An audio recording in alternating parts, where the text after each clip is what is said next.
cours sur le problème de la Mechitza au Merkaz, enregistrement d'un chiour sur le problème de la Mechitza au Merkaz.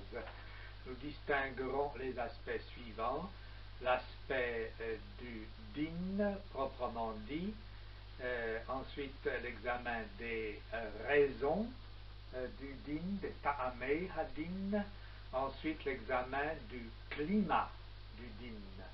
D'ailleurs, c'est par ce dernier point que nous commencerons en nous basant sur les Sheilot Tshuvot du deuxième volume de Série de Eish de Rav Weinberg. Alors, dans ce volume Série de Eish de Rav Weinberg, vous savez que Rav Weinberg était le dernier directeur du séminaire orthodoxe rabbinique de Berlin. Actuellement, il est surtout à Montreux. Ce deuxième volume est extrêmement important parce qu'en ce qui concerne notre problème, il y a au moins 3 Sheilot ou Tshuvot qui les concernent. L'une qui est la Sheila même, Bidvar Shiur Gova Hamchitza Ben Nashim Anashim Bet HaKnesset. C'est une réponse donnée par Weinberg au rabbin Jean Schwartz de la communauté montévidéenne de Paris. Mais il faut se référer aussi d'abord à une courte Sheila qui nous intéresse beaucoup, qui concerne non pas Strasbourg, mais qui concerne aussi Strasbourg par un paragraphe. Il mutar le hitpalel de Beit HaKnesset shemishtamshim bo ugav, si l'on a le droit de prier dans un Beit HaKnesset dans lequel se trouve un harmonium, un orgue mais qui ne joue pas le Shabbat et le Yom Tov, n'est-ce pas? C'est notre problème, puisqu'il y a beaucoup de Strasbourgeois qui ne viennent pas au centre communautaire, parce que l'orgue s'y trouve tout en ne jouant pas le Shabbat et le Yom Tov. Et puis alors, la fameuse Sheila Tshuva que Rav Weinberg a donné à mouvement de Shurun de Strasbourg, il y a une dizaine d'années, Azimrat Shirei Kodesh Al Yedei Na'arim ou Na'arot, sur les chants en commun des garçons et des filles. Il est évident que ceci, c'est le même problème que celui de la Mechitza, dans leur motivation, n'est-ce pas, dans les ta'amim, et dans ce que j'appelle le climat, que Rav Weinberg évoque également, les problèmes se retrouvent de la même manière. Alors nous commencerons par la question de l'orgue à la synagogue, parce que c'est très bref, parce que Rav Weinberg s'exprime de la manière suivante. Valdat inyan Beit HaKnesset im ha'ugav. Inek vachaveti dati, j'ai déjà fait savoir, chez Mitzat Hadin ein le'esor et atfila, que du point de vue du din, il ne faut pas interdire la prière de Beit HaKnesset, shachoshim mitpalalim bo b'shach hayamim be'ugav. Une synagogue dans laquelle les choshim, les libéraux, prient les autres jours avec l'orgue. Atfila be'ugav ou asur, la prière avec orgue est interdite, avec aval einze pisoul bamakom, mais ça n'introduit pas un pisoul dans l'endroit, dans la localité même, dans le bâtiment. Chez Soroto, Afle Mitpalalim Boblougav, que nous allions jusqu'à interdire de prier dans une synagogue à ceux qui y prient sans l'orgue. Rak Omrim, il y en a qui disent, alors ça c'est il l'a ajouté récemment à propos de Strasbourg, Shiyesh Cherem Alze, il y a un Cherem là-dessus. Va'ani chakarti v'darashti v'lo matzati Cherem ze b'shum sefer. Moi, j'ai examiné, j'ai recherché, je n'ai pas trouvé de Cherem dans aucun livre. Si un Gaon comme Rav Weinberg aurait imprimé cela, n'est-ce pas, en 1962 à Yerushalayim, vous savez, l'histoire du Cherem remonte en 1958, n'est-ce pas, c'est à ce moment qu'on l'a sorti partout. C'est donc qu'il a ses raisons et que on peut se fier à lui. Ceci dans le cadre très général de la monnaie. Oui. À Marseille, par exemple, il y a un office justement avec orgue. Oui. Alors, carrément, le Shabbat, on n'aurait pas le droit d'aller y prier. Non. Quand l'orgue joue le Shabbat, non. Seulement comme à Strasbourg, où l'orgue ne joue ni le Shabbat ni le Yom Tov, alors là, que l'orgue s'y trouve, même le Shabbat, mais sans jouer, ça n'empêche pas. C'est une grosse différence. Oui, d'accord. Oui. Alors, dans cette même Sheila Tshuva, il prend la question, mais qui est plus abondamment reprise dans les deux autres, Aldat Hamasar Vahageder Ba'azarat Nashim, n'est-ce pas, le voile, le rideau, qui dans les choules de rite polonais, n'est-ce pas, doit séparer les femmes des hommes. Ineyadua Mashekata Parambam, nous reviendrons là-dessus, etc. Alors, ce qui est intéressant, c'est ici. Aval Ashkenaz, il s'agit d'Ashkenaz Europe orientale, tandis qu'ici il citait les Sfardim. Nahagul harmir, ubevadash yeshkan mitzat chumrat hamakom. Il y a là une chumra locale, Principe général, ce qui compte, c'est le makom et le hiketnunk, n'est-ce pas, et le moment, l'endroit où l'on se trouve et l'époque à laquelle on se trouve, c'est ça qui compte. Il ne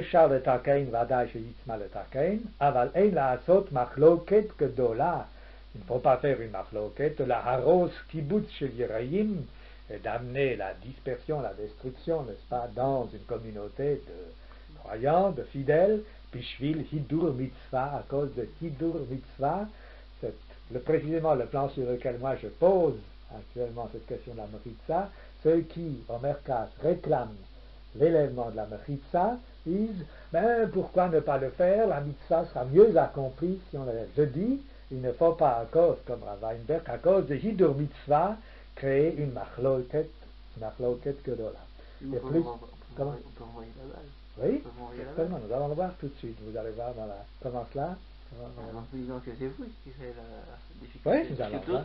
Oui. Enfin, moi, je cite maintenant peut-être Tosso, oui. Comme on m'a dit que, par exemple, des gens comme Henri Ackerman aurait dit qu'il reviendrait au Merkaz le jour où la Missa serait élevée. Oui, là, je réponds d'une manière, je réponds par deux phrases. La première, c'est que j'attends qu'Henri Ackerman vienne me le dire.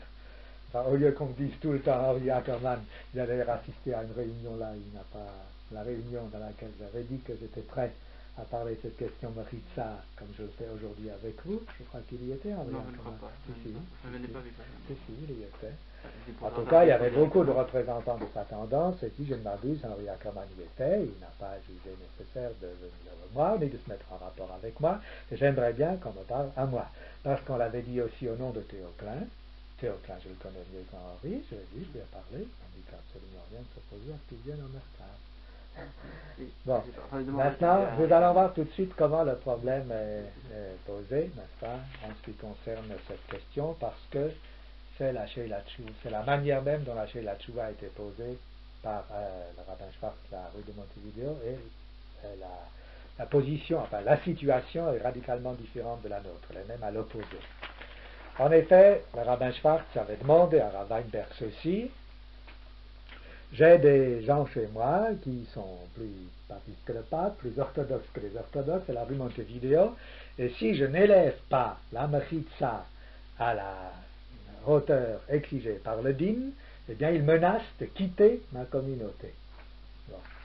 Alors Rav Weinberg répond à la fin, Atzati, Atzatzakein Ubani Nisayon, mon conseil, un conseil d'un vieillard et plein d'expérience, chez l'ol et hit akeish neket hayerayim, c'est qu'il ne faut pas s'obstiner en face des Yerayim, des orthodoxes, Ashehem rak metem at, même s'ils sont une minorité, chez B'im hayerayim ahem ya'azvu et akehila, car s'ils quittent la communauté, Yotziu shem ra kehilato, ils médiront de votre kehila, chez les kehila réformite, ils diront que c'est une kehila réformite, et non plus orthodoxe.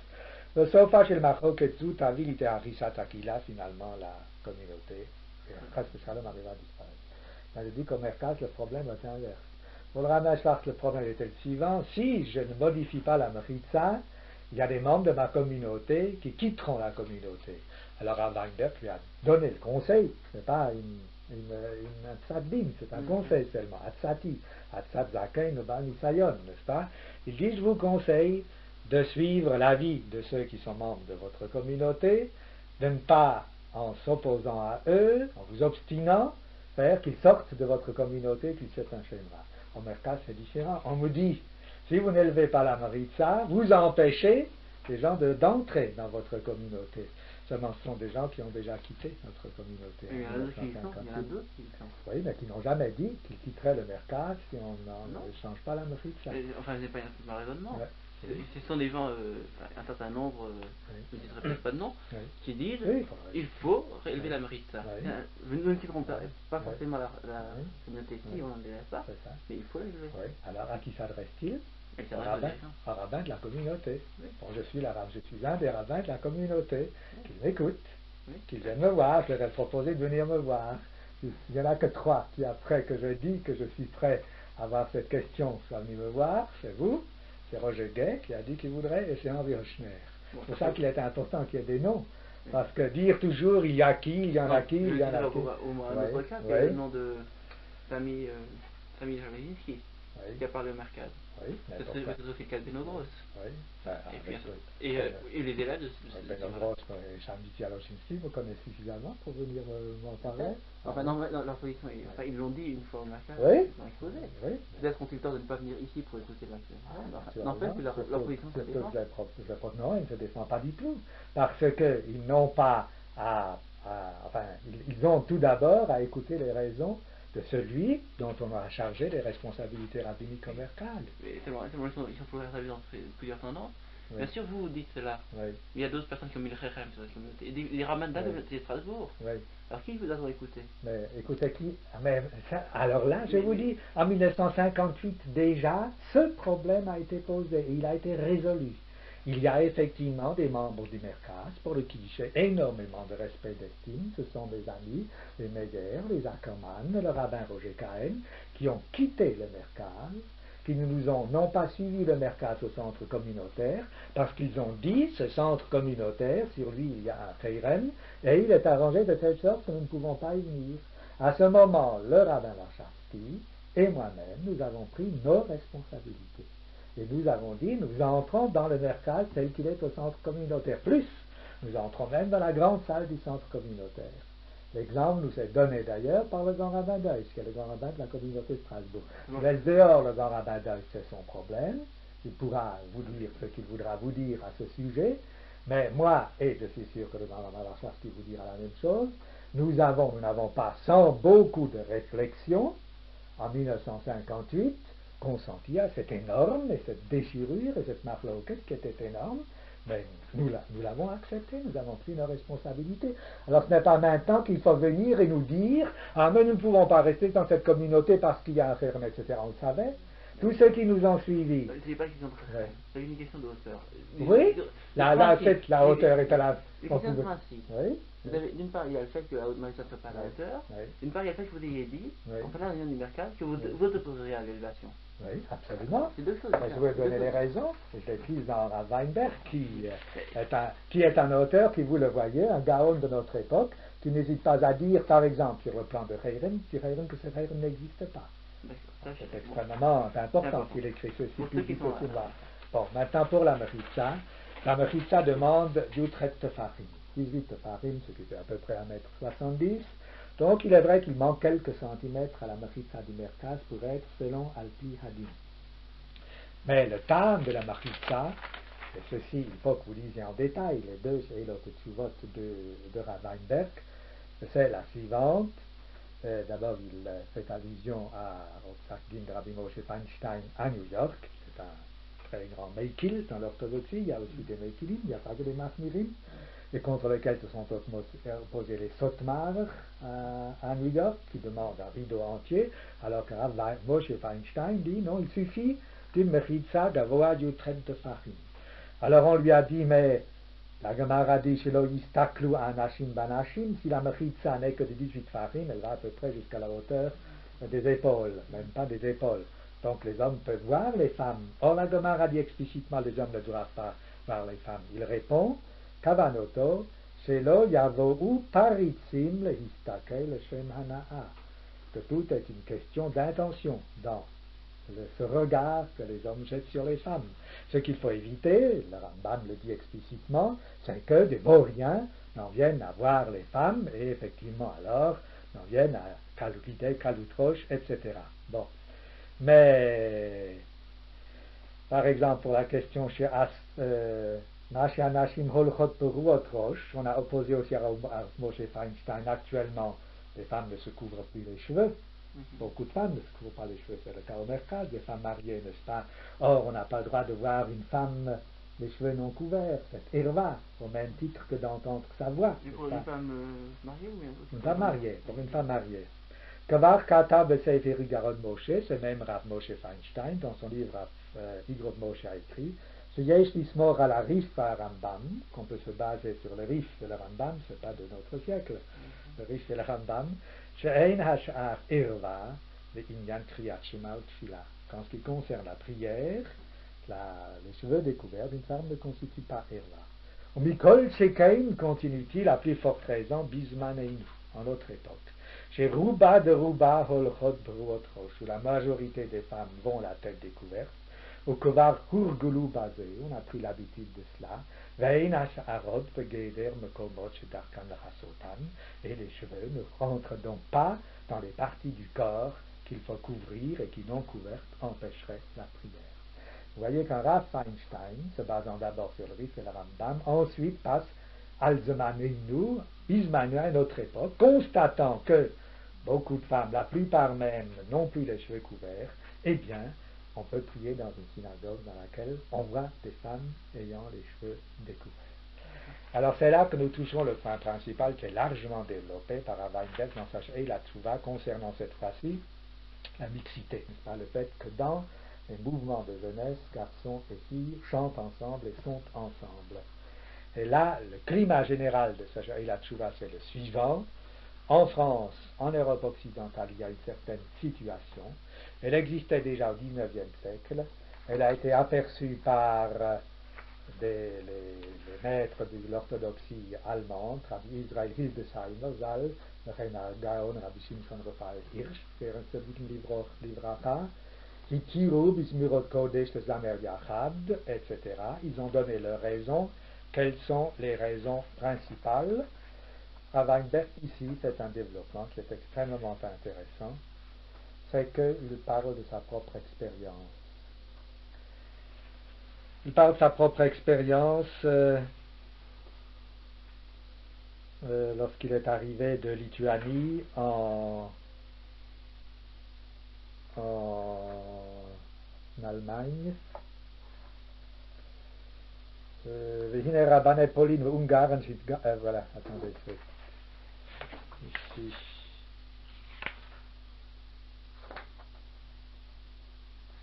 Notre développement sur la France. Ça c'est la partie alarique.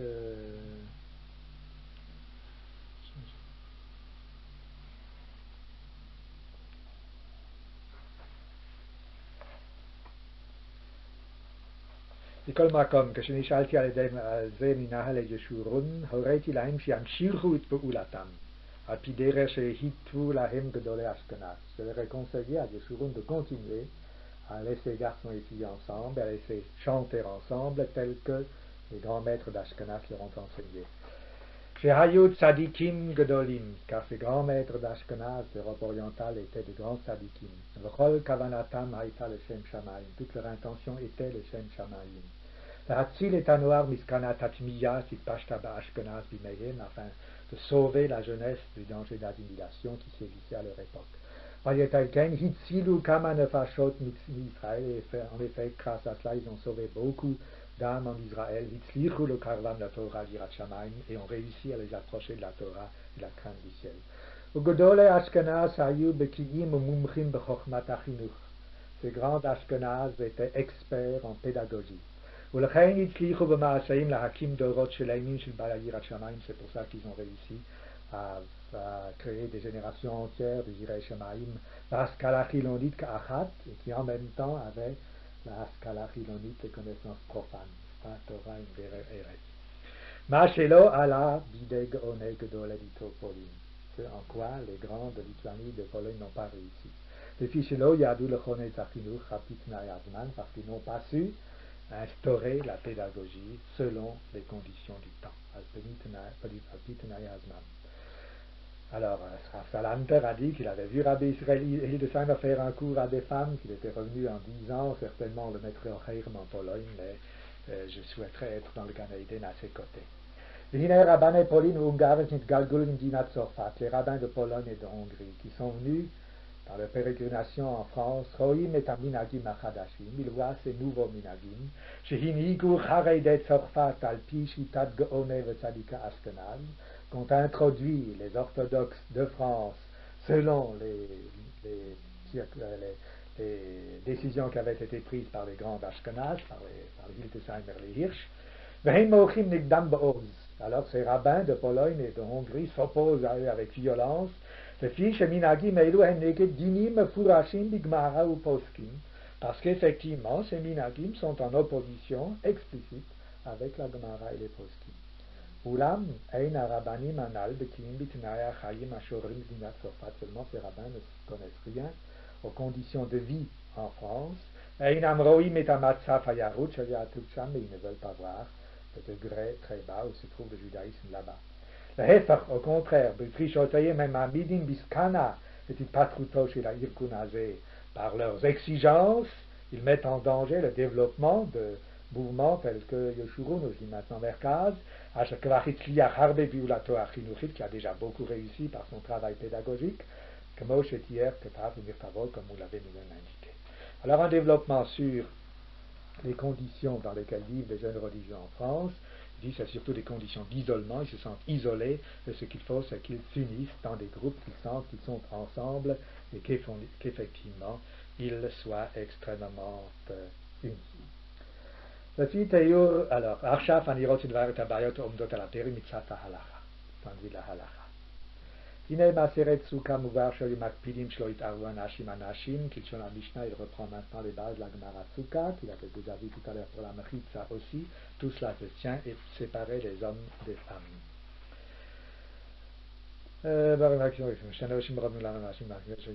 Chen kataf harambam, il rebet apricha, il répète, puis il retourne, pour que les hommes et la femme ne viennent pas à se mélanger. On ne mentionne pas dans la Gemara qu'on a fait de grandes meritzot. De telle sorte que les hommes ne puissent pas voir les femmes.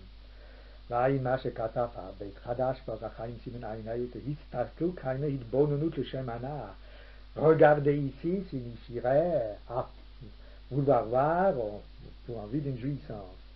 Quoi que viat malachi que la lei haute. Dans d'autres livres, on parle de Shem Haberishonim, Shahisuchu istaklut bahabata yoseira. Ce qu'il est interdit, c'est de regarder trop, n'est-ce pas? Aïn Shamash et Piresh Gemara Bardosat Afkat, Nishmarta Mikol Davara, dans la Gemara, Avodazara, il a dit, tu te garderas de tout mal. Shlo Yistakal Adam Bishana, il ne faut pas regarder une belle femme, à le Punuya, même célibataire, le Kula. Shakavana, la Gemara veut toujours dire par là, l'Istaklut Amvia, l'idée Hirur Haveira, voir de telle sorte que cela pourrait amener des pensées pécheresses. Le Zéhou, Davar, Hamasur, le Lei. Ceci, c'est quelque chose qui est remis au cœur de chacun. Chacun, évidemment, a le devoir de se garder, de jeter de tels regards. C'est pour cela qu'on n'a pas fait pour cela un tikkun spécial. Simplement, on a demandé qu'il ne soit pas mélangé, les filles, chez Itarvut, Zoum et Via Mimaïla, le Kalutroche, parce que le mélange pourrait être amené. Alors ici, la voix de la femme, entendre la voix de la femme, c'est permis. Il y a une grande discussion dans le Roche, etc., même pendant Kriyat Shema et pendant la Tefila, mais le fait important, c'est ceci.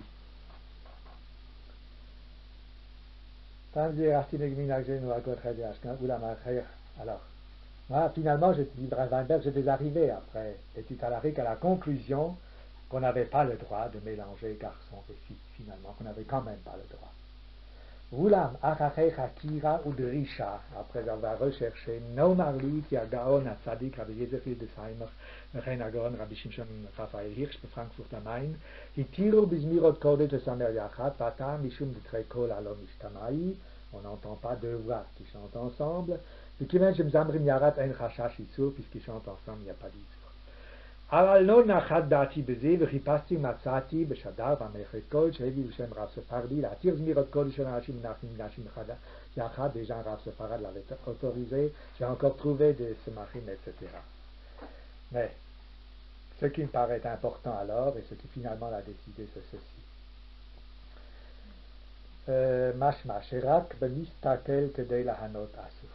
Regarder une femme, c'est interdit seulement si l'on a l'intention d'en avoir une hana. Ren kata pam iridi brachot, ren be'ishkol hichot tefila, siman baltevi b'shemi she'omer, shemutar likrot triyat shema af kesheshomea kol zemer shel isha, v'roe sa'ara, me'eino machavein lehonet mimena, ולא יתמח מתמרה כל ושאר באישה ערווה, אלא לאסור ליהנות בכל השערה של ערווה. משום שזמר גורם להרהור התאווה ולא כל סדם שרגנית, ויש מקום שבזמירות קודש הזמר מעורר רגש קודש. J'en suis arrivé à la conclusion, dira Weinberg, que lorsqu'on chante des chants Kodesh, dans le mouvement de jeunesse, dans la prière, bien loin de susciter des pensées pécheresses, au contraire, les Zmirot Kodesh, Ma'orei Regesh Kodesh, éveillent un sentiment de sainteté, et non pas des pensées pécheresses. Et ainsi il continue sur ce que j'appelle le climat, la psychologie du dîme, n'est-ce pas? יש עוד זניף להתיר זמירות קודש על פי מה שכתב הרמ"א באבן העזר, שכל שאינו עושה דרך ריבה, רק כוונתו לשם שמיים. Quiconque ne regarde pas une femme ou ne regarde pas ses cheveux ou ne chante pas, n'écoute pas chanter une femme דרך ריבה, d'une manière passionnelle, mais שכוונתו לשם שמיים, sa כוונה לשם שמיים מותר, c'est permis. ומקור דבריו בתוספות, הסוף dans תוספות קידושין פרק ב'. C'est bien pour ça qu'aujourd'hui, nous n'hésitons pas à utiliser le service des femmes. Afin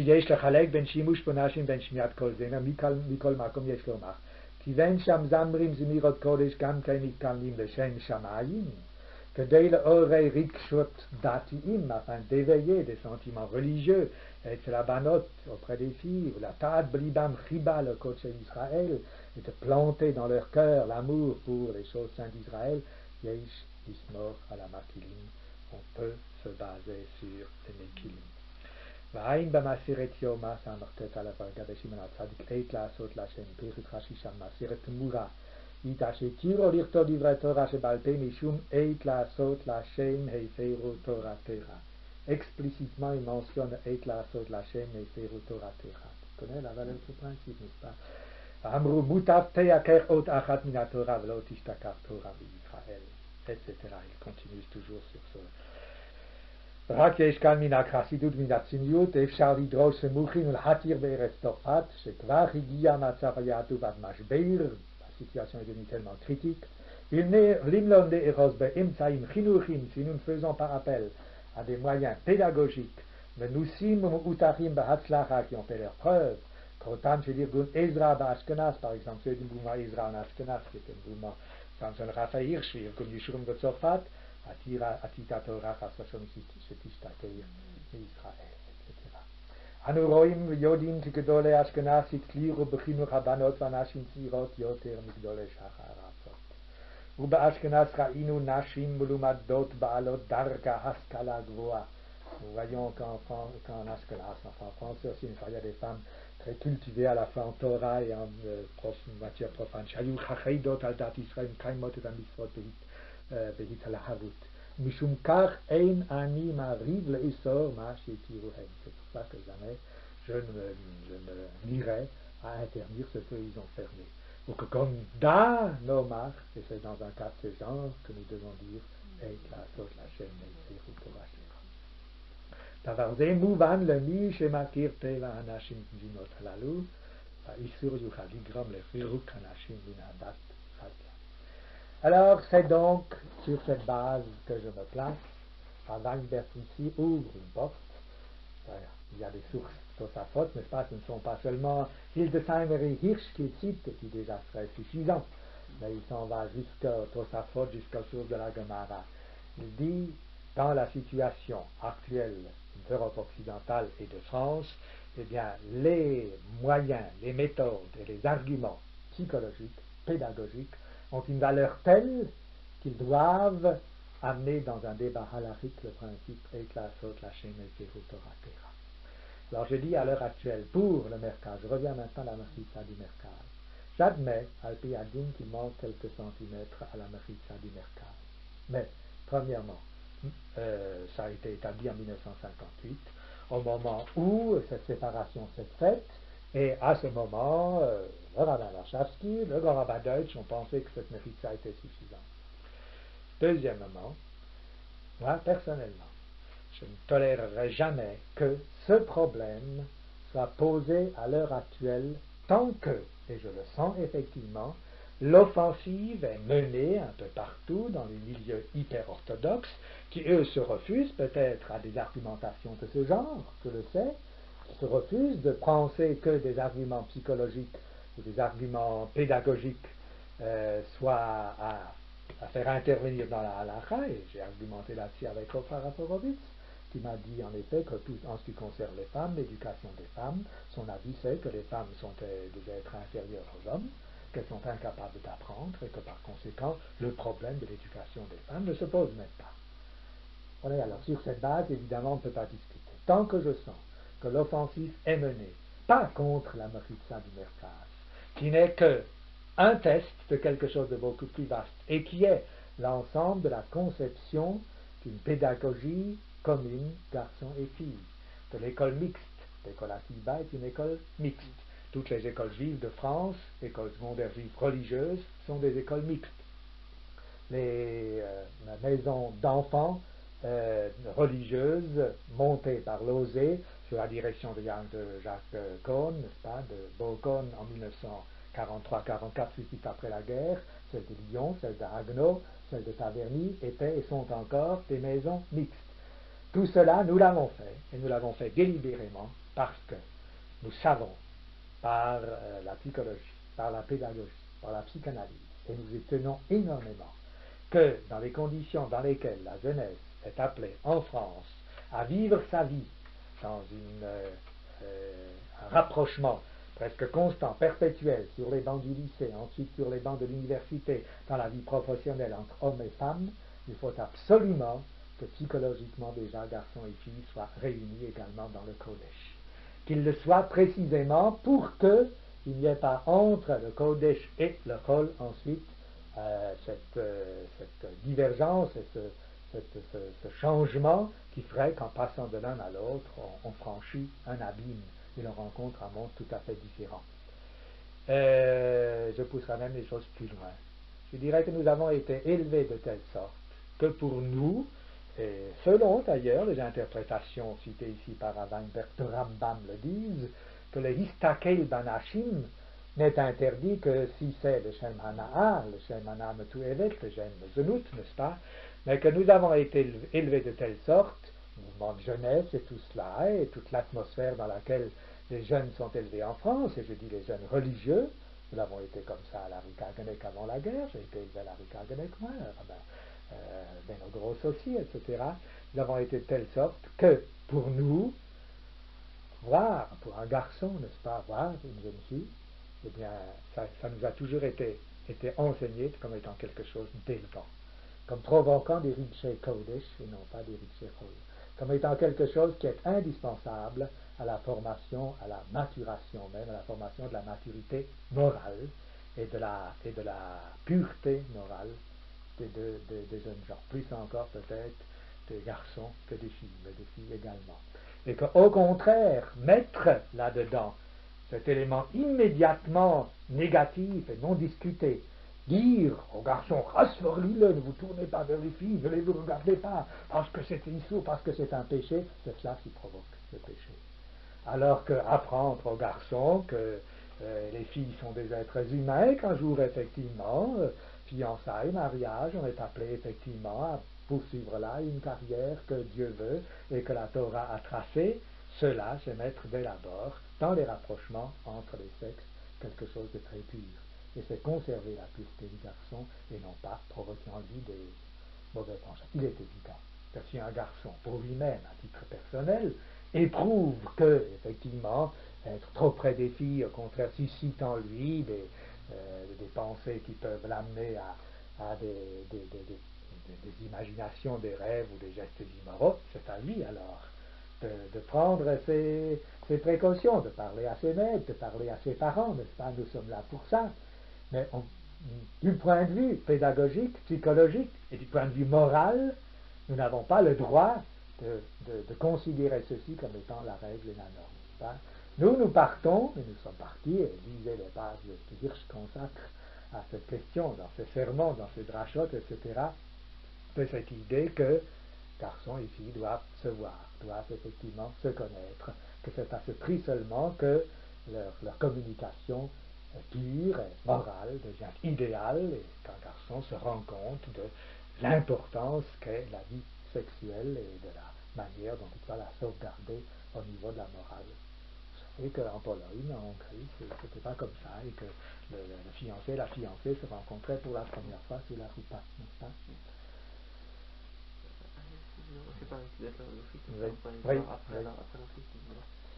Bon, c'est ça, oui, naturellement, tout cela demande à être réfléchi et discuté. Mais je voulais simplement vous montrer ça, la grande porte ouverte par Weinberg, n'est-ce pas? Et c'est ça qui me paraît à moi capital, qui ne me considère pas seulement comme un rabbin, mais comme un rabbin pédagogue, n'est-ce pas? Comme un rabbin qui a la responsabilité d'une communauté qu'il veut éduquer, et non seulement d'une communauté à laquelle il veut dire ce qui est juste et ce qui est faux, mais qu'il veut former. Ça me paraît capital que les arguments psychologiques et pédagogiques soient considérés non seulement comme sérieux, comme importants dans le débat halakhique, mais pouvant aboutir jusqu'à et la association et des autoratures. Ça me paraît absolument capital. Fin du shiur sur la Mechitza. Fin du shiur sur la Mechitza.